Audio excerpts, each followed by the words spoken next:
Welcome to another edition of Working with Gen Z. Friends, we've often heard that Gen Z is not very loyal when it comes to companies, institutions, or even careers. But perhaps the one thing that they're very deeply passionate and quite loyal is joining or building a community. Across the globe, Gen Z has actually gone around and built several communities and ecosystems that they're deeply passionate about. Whether it's mental health, whether it's climate, and many other themes, they've gone and actually created communities and ecosystems. But what exactly is inspiring them to do that? And are there things that we need to learn from them? And this is one of those things where we see that the community building is actually helping them to influence leadership in companies outside of companies. So we'll dig in a little deeper to find out what's the take about Gen Z's building communities. And to help us with that is just the perfect guest. I'm very happy to welcome my guest, Tony McKee. Tony, good morning and welcome to the show. Good morning, Nikhil. Thanks so much for having me. Fantastic. So, Tony, Happy New Year. And I know we've been trying to get this because it's been a busy leg for you, trying to finish up a few projects on your side. So, very happy this is working out. And before we dive in on a topic, I think perhaps there is I don't know. I mean, there is lots of information that we read about Gen Zs on getting on to Discord and WhatsApp and how they influence and create content and so on. But we're going to dive a little more deeper into a topic which I think a lot of people have curiosity and maybe not as much knowledge. So I'm very happy that we have you and you're going to help us with that. But before we dive into the questions, help us to tell us, our listeners and our viewers, your story, your background, and the work that you do. My pleasure. Thanks so much. And you've been a huge inspiration. I just need to say that off the top, Nikhil. So thank you. And thanks again for having me. Um, yeah, so I'm an American communications I'm going to start that again. I'm an American corporate communications professional living in Denmark. I've been living here for about 23 years. Live a little bit in London too. But my work is really focused on two things, really. Sustainability narratives, so how companies can tell, a really engaging sustainability story, and also stakeholder engagement. So how do they balance the needs of their different stakeholder groups through their communication? And as as the world becomes more polarized, that endeavor has become really challenging for a lot of companies. And Gen Z, of course, is a key stakeholder group for a lot of companies, and there's a lot of challenges around engaging them. So that's sort of like my day job, and then lately, I've been really inspired to find out more about Gen Z and what is required to engage them. And so I've been working on a book as well called Not Waiting Around, and it connects the unique capabilities I think Gen Z leaders have with the needs that companies have going forward into the future, and it also brings into this democratic element, um, and basically asks business leaders to really empower Gen Z in order to help protect and renew democracy. So that's the project that you sort of um, mentioned earlier. But there's through the research for that book, I've learned really a lot about how important community building is for Gen Z. Fantastic. No, I would love to mention and get a little more information on the book at the end of the show. So we'll come back to you on that. But I think with all the work that you've done and the research that you've been undertaking, help us to understand, Tony, why is it that the community, the whole concept of quote unquote community, has taken a real currency for the Gen Z, apart from maybe just the traditional markers of success? What appeals to them when it comes to anything about communities? I mean, I think there's really two main reasons why community means so much to Gen Z, and in some ways they're a little bit contradictory. So first, as we all know, they grew up with a smartphone in their pocket and social media as their kind of default way to connect. So in some ways, they've always been, in some sort of online community right from the time they were really small. I mean, I have two kids, they're 19 and 18. You also have some Gen Z kids, right, Nikhil? Um, And at least for my kids growing up in Copenhagen, which is fairly affluent, I guess, they were part of this guinea pig generation. They were among the first to grow up with smartphones in their pockets. Um, and at least again, for my kids, they were in 5th or 6th grade when they were carrying around smartphones. And their addiction to social media, I guess, started to take root. And, we know now, thanks to research from people like Jonathan Haidt, who wrote The Anxious Generation. Are you feel familiar with that book? It's made huge waves in the US, but also abroad. Um, what we learned is that, kids growing up with social media in their pockets has been actually quite detrimental to their mental health. And this has basically created this loneliness epidemic that we're hearing a lot about. In Denmark today, 1 in 5 16 to 24-year-olds say they often feel severely lonely. So you have this paradox, right? So you're constantly in community online, yet you feel deeply alone. So I think those two things working together is why community is such a powerful currency for Gen Z right now. But not just any group, they need spaces where they really feel genuinely seen, safe, and supported. Does that make sense? Oh, absolutely. I think you make such a good point. Contrary to what it may appear on the surface, while they're very tech savvy and connected to the world, right? There's a layer of which doesn't tell the story, which is that they're connected, but it's all virtual, right? And there's the whole you mentioned about the loneliness, and I think it's across.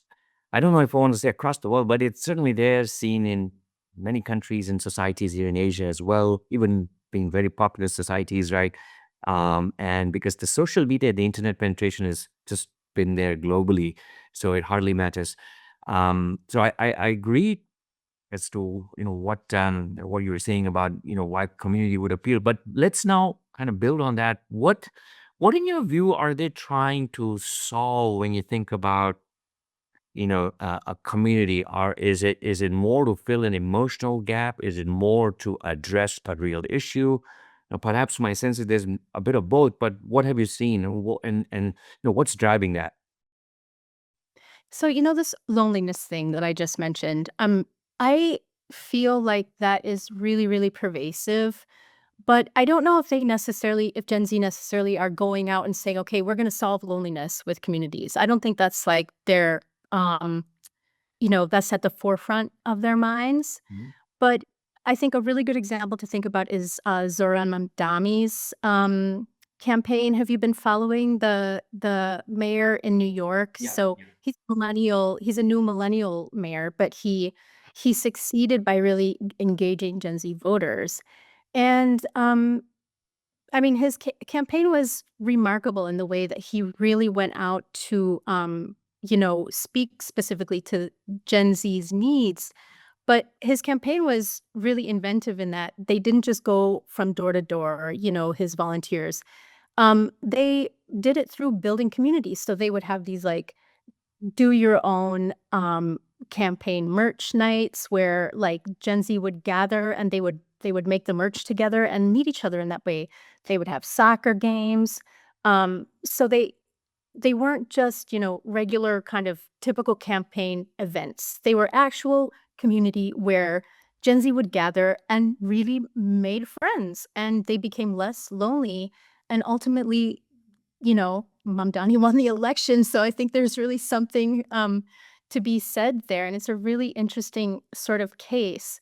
So even though they don't go out necessarily trying to solve for loneliness, I think they might end up doing that anyway, and that's like a benefit that kind of keeps the community building nature alive in them. But another thing I would just kind of point to, something that I've noticed through my own work with Gen Z is, and one thing that really, really impresses me about them is that they really tend to think in systems.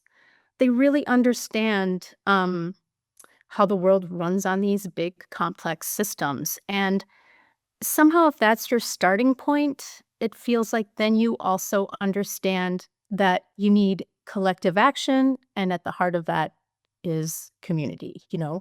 So, like, when I look at how Gen Z approaches these huge global challenges, everything from polarization and rising authoritarianism to the housing crisis, climate crisis, food systems, you name it, you know, they understand somehow intuitively how these are really systematic problems, and so they really think through, I think, in my experience with them, from a systematic way, and then they understand that you need community in order to even begin to approach these massive global problems. Um, so it's maybe both an emotional gap that they're filling, but they're also super pragmatic when it comes to using community as a tool, if that makes sense. Yeah, no, absolutely. I think we're going to talk about some of the communities in a bit, but you're so right. I think there is just the such a deep conviction or the impact they seem to have felt from the cars that they've been given, whether it's the wars, whether it's the geopolitical shifts or the pandemic that they've lived through, to see in a much bigger light than sort of the very narrow lens about this is who I am and this is what I'm doing. I think it's just kind of moving back and seeing the forest from the trees. So I think that's I would agree to that. Now let's talk about the fact that it's one thing to see how communities can be a good vehicle or a good launch pad, but how is it that, in your view, that you create a community and then manage to bring or create active users versus passive followers? Because to me, that almost defines you know um, sort of the life and the charter of what the community is going to be built for. So what have you seen, and how do they make that happen? I mean, you know, it's so interesting. You can hear so much negative about Gen Z, that they're entitled and self-centered and all this kind of thing. But actually, when you zoom in on some of the big projects that they've created and are running, that is like nothing could be further from the truth. Like because they think about their own problems and how they need to solve them, but then they want to help other people solve those problems, is what I've really seen. So, um, for example, if we take Emma Lemke, who created the log off movement. Mhm. So this is a movement that helps teenagers combat social media addiction through peer support and authentic community building. And this is very much in response to the loneliness epidemic. But Emma started out, I think, as a 14-year-old. Like she understood somehow that, you know, that her activities on social media was really causing her to, you know, self-loathe, and she was always comparing her sort of body image to people she was seeing online, and she like noticed that, you know, her grades were dropping, she wasn't interested in school, that she was just carrying this like really heavy load of being down on herself all the time, and just and and had the sort of, yeah, the analysis capabilities to be able to see like this is because of social media. So she did something for herself where she created this log off movement to help herself, but then of course she invited um her peers into it, and it's grown to this huge global movement where it really helps young people and inspires them to basically log off, to find other things to do with your time that don't, you know, harm your mental health. So that's one example, and I think there are so many examples of, youth leaders who are really engaging, a lot of their peers in a shared purpose. Would you say, Tony, then the communities which have been built, and you have lots of examples, I know you mentioned two here, but that there is a more of a preference to be more peer led than the traditional hierarchy that we see. Is that what you see? Yeah, definitely. And there's really a lot of data out there that points to how Gen Z also just don't really have much trust in authority. So, and I don't blame them because what have we ever done for them? When I say we, the collective older generations. I mean, I think there's loads of probably good reasons why you really have to earn their trust. They're not just going to look at you and say, "Oh, you're my leader or you're my senior, therefore I will trust you." So I think that's one of the reasons why they really look more to each other because people of their own age group understand their particular lived experience. So that's one of the reasons I think that they inherently trust each other more. And I think that was probably the same when we were their age. I mean, I can't speak for you, but I can speak for myself. I mean, I definitely was more prone to trusting people of my own age than I would have been to trusting someone who was older than me, who maybe just didn't really understand my worldview or my experience. Yeah, but and I think just to add and I have a quick follow-up question there. How have platforms like Discord and WhatsApp and other such tools either added or helped or hindered in designing of the communities? Because I know traditionally, like some of those are just there, and we're all part of some of those. If we can consider that as also a community as well. So what have you seen that how has that influenced the Gen Z generation? Well, I think what's interesting about, places like Discord, is that they're well, okay, let me go back a little bit. When Facebook came out, I can remember this. I'm old enough to remember when Facebook like entered our lives. And it was just a massive community and it felt fresh and it felt new, but it was like meat to the world.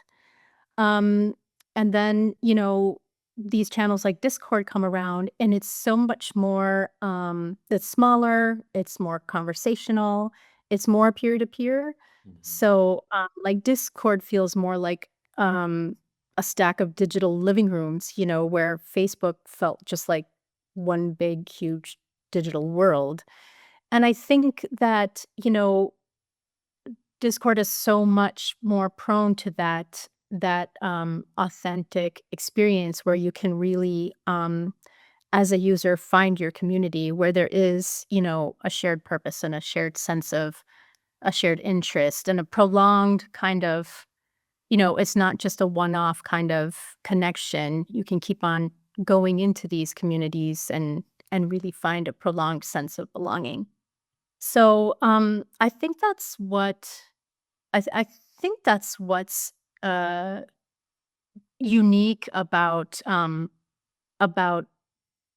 like, let's see, how can I say this? I think that's the unique kind of sense of community that Gen Z is experiencing in places like Discord and even Instagram, is more, a specific community. You can find a more specific community there than you can, elsewhere. What do you think? Yeah, Yes, I'm I mean, I think you're right. Like how they've leveraged the technology, right?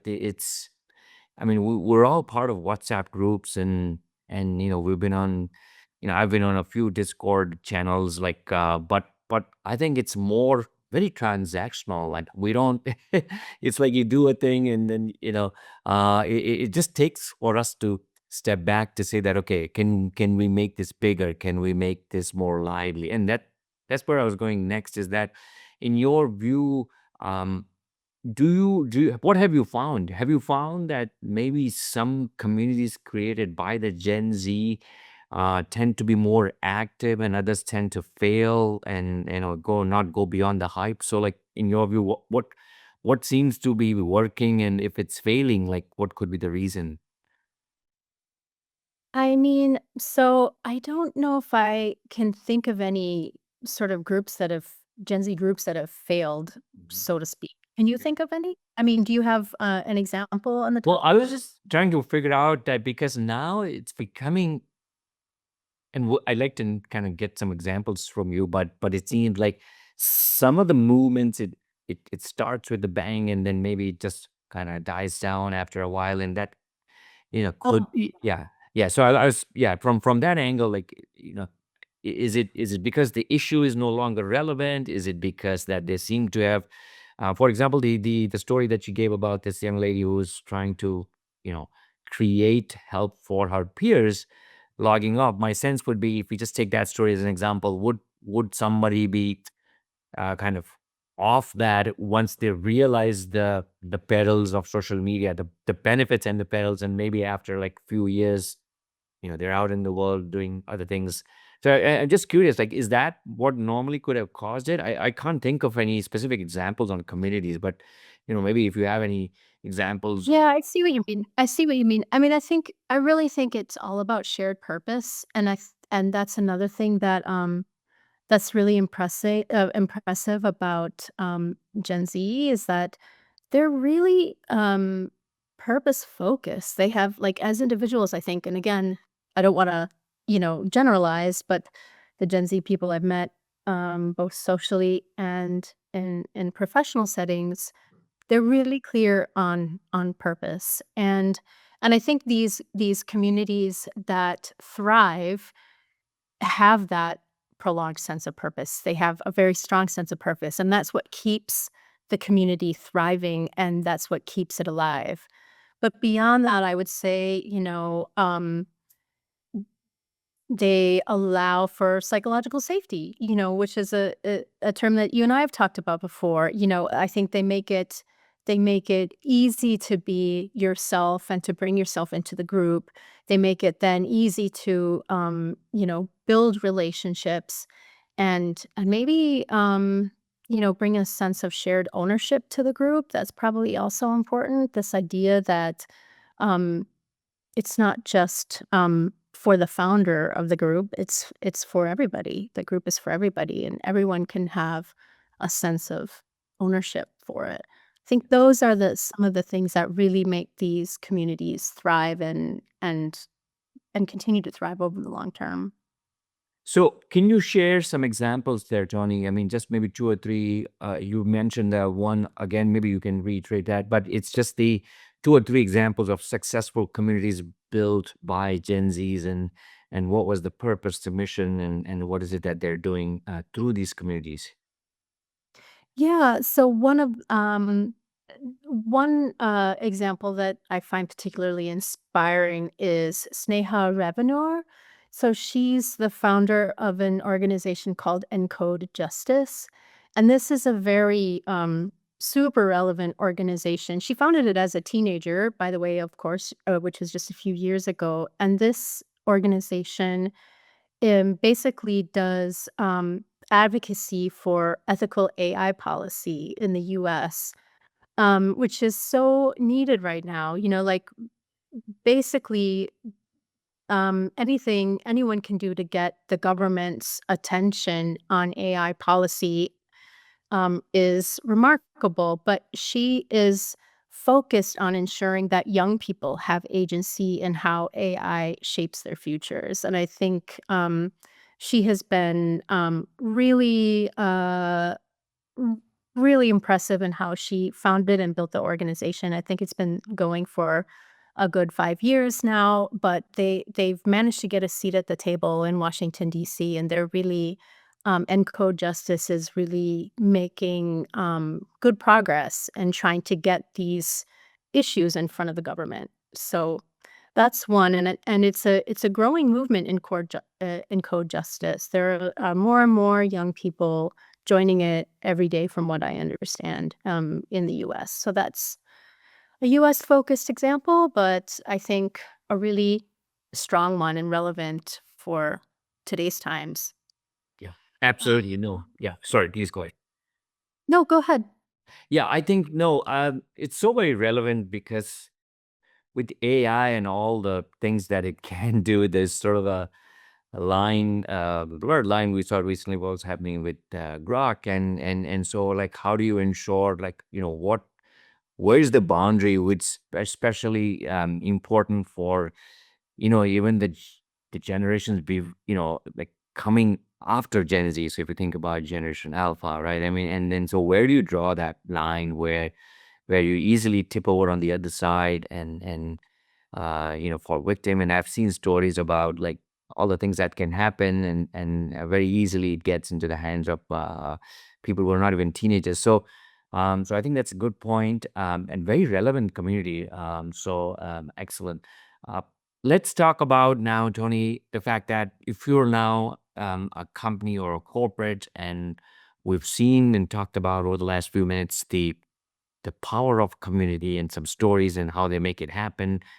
If we're in a company, what would you say should the organizations learn or keep in mind as they think about Gen Z and this whole approach of community first, right? So, what if there's a hiring manager or if there's a manager who's overseeing Gen Z, right?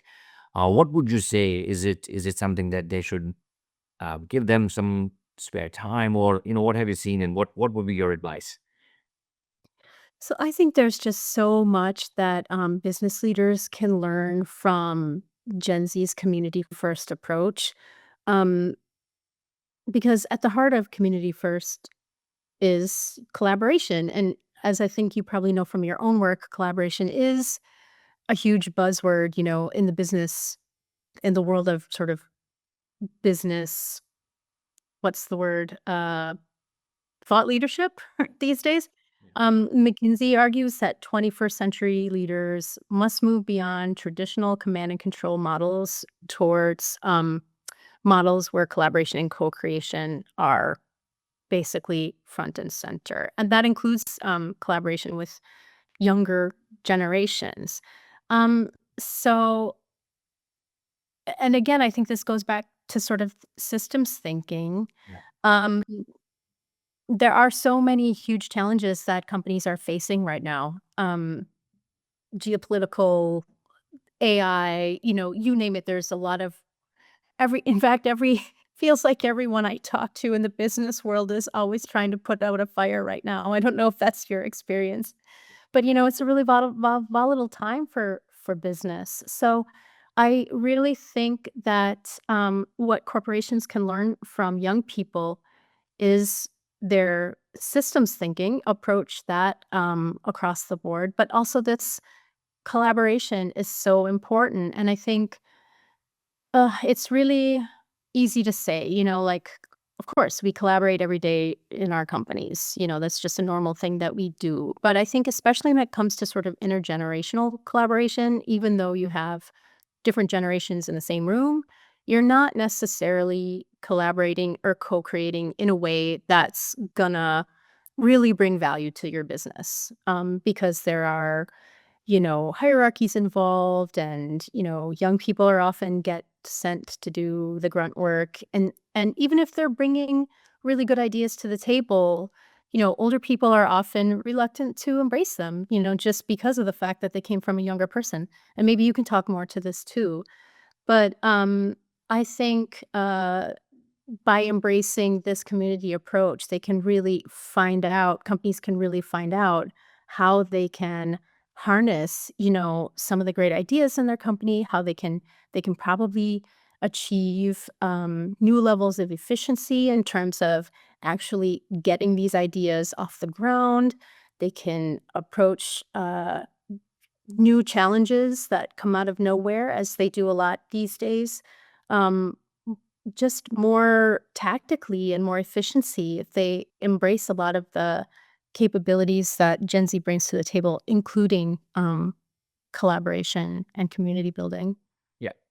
No, absolutely. I think I just do want to underscore this your point there, Tony, because you know, collaboration, like you rightly said, is so hugely important today in any company, any size. And I think all leadership expert schools have done stories and examples, and how one should collaborate and why things don't what comes in the way. But I think here's a example for all of us, and especially for managers, to say that look beyond and seek, as you rightly said. I like, because you've reiterated that word a few times, the systems thinking. And so many of us who are in the corporate world, and even after years of experience, we don't quite develop that muscle. So here is an example for us to kind of step back and say that this generation is looking at something much bigger, or they're trying to take less of a myopic view, but a much more global view. and there's a huge amount of learning there. So I think that's an excellent point.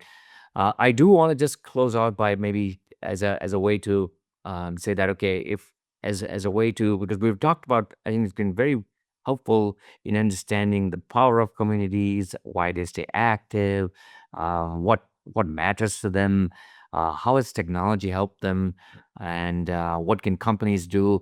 Now, if you're a Gen Zer, right, and what could be, maybe just as a way to close out, like some do's and don'ts about thinking about a community? Should they do some homework? Is there some work that they should do beforehand before just opening one or and joining one, right? And are there some basic sort of things that you would say for the Gen Zer, like as a do and a don't for thinking about launching or creating a community? So the next Emma Lemke, if she wants to, yeah, create an organization sort of like that, or is it more about, building community in the workplace? To just understand your question a bit better. Yes, yes. I'm just saying that I think if it's at work or even um, more independently, right? If I'm a Gen Zer, right, I have an idea. Should I just go and create something on Discord? Is it better for me to see what has worked? Should I kind of gather some momentum, because I think they're so very tech savvy, right? And therefore, how do they leverage that? And it's about for us of the other generations, right? The idea of community could be much more narrow. So if someone's thinking about a new idea or a new movement or something too deeply passionate, right? Just what to keep in mind as they think about a community. Is that something where they say think about the impact to the organization, to the society, to the local community, and so on? Yeah, okay.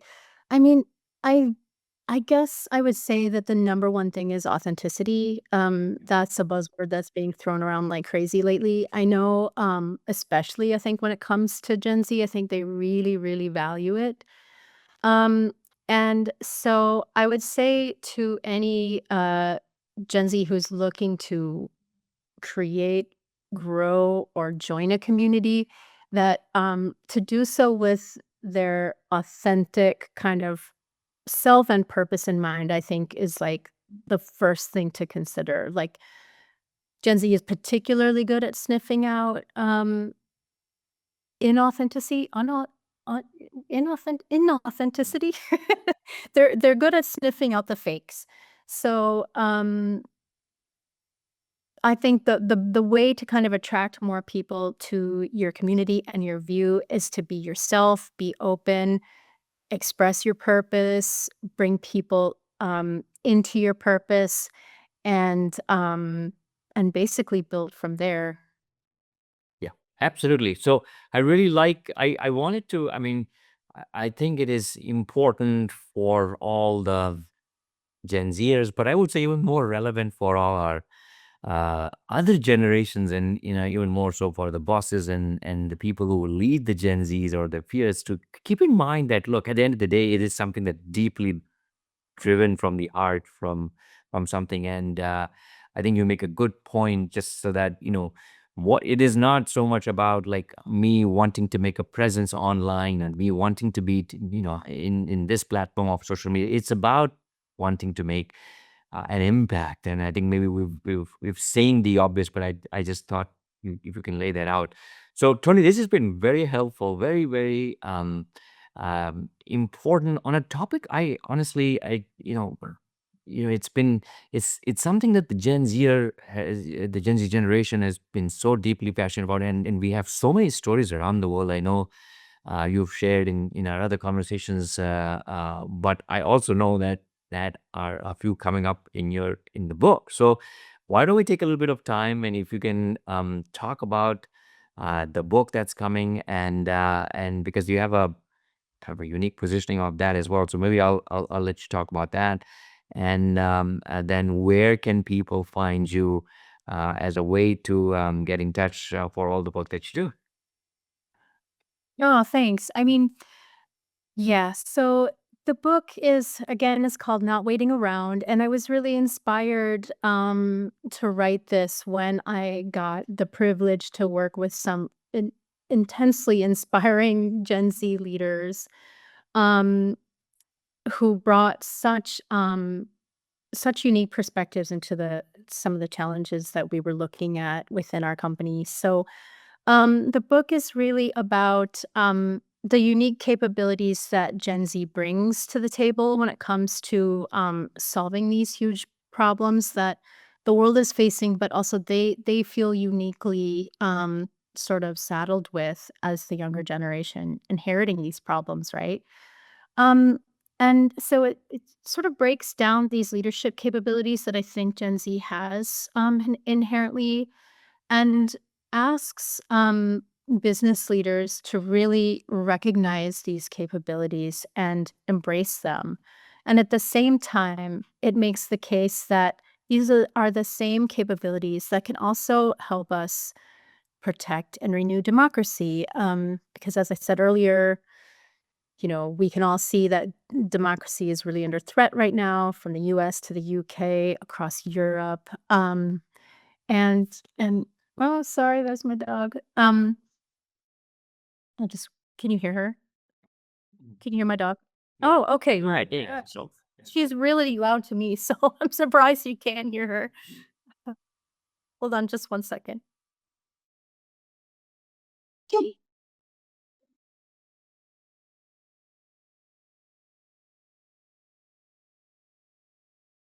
Sorry about that.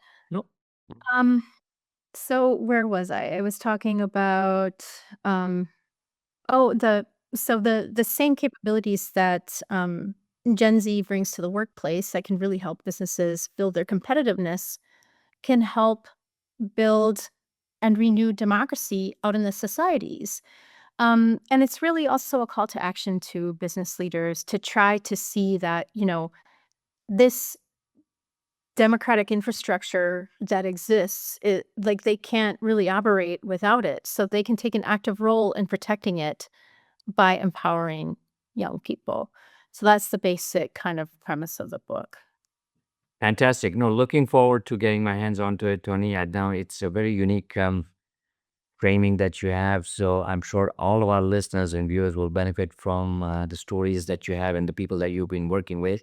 And where can people get in touch with you if they need to find you? Are there any websites or social media handles to look you up? Yes. Oh, sorry. So the best places to find me is on LinkedIn at the moment. That's probably the easiest place. And I think I sent you, Nikhil, my all my links, but I don't know if that's an easy one to hear on a podcast and follow. But find me on LinkedIn. That would be great. Yeah. No, absolutely. So I think LinkedIn is becoming kind of the de facto one common place for someone to look up, and so they can go and look you up on LinkedIn. Of course, there are other sites and sources which will probably be there as well. But Tony, I'm really, really grateful. This has been fabulous to do this, despite a very busy leg that you're in and trying to wrap up a few projects. So thank you once again, and really looking forward to your book that's going to be coming out. And I hope that our listeners, and this is especially a unique episode from the point of view that normally um, we say that, okay, how does the manager kind of think about managing Gen Z? Here we're going to flip it, because there's so much that you know from this episode, that the whole concept of community building and the power of community building and what makes it and what drives it is really something for all of us to think about and look at in a very positive way. So it's been helpful to understand all of that. So, Tony, thank you once again. I want to wish you a very successful, productive 2026, and may the world be a much more peaceful and harmonious place for all of us. And safe travels to you, and hopefully we can meet up in person as our travels also exchange and take us to different places. Okay. Thanks so much, Nikhil. This has been my truly my pleasure, and I'm really like happy to be in contact with you. Thanks so much. Thank you, and take care. Bye bye. Bye.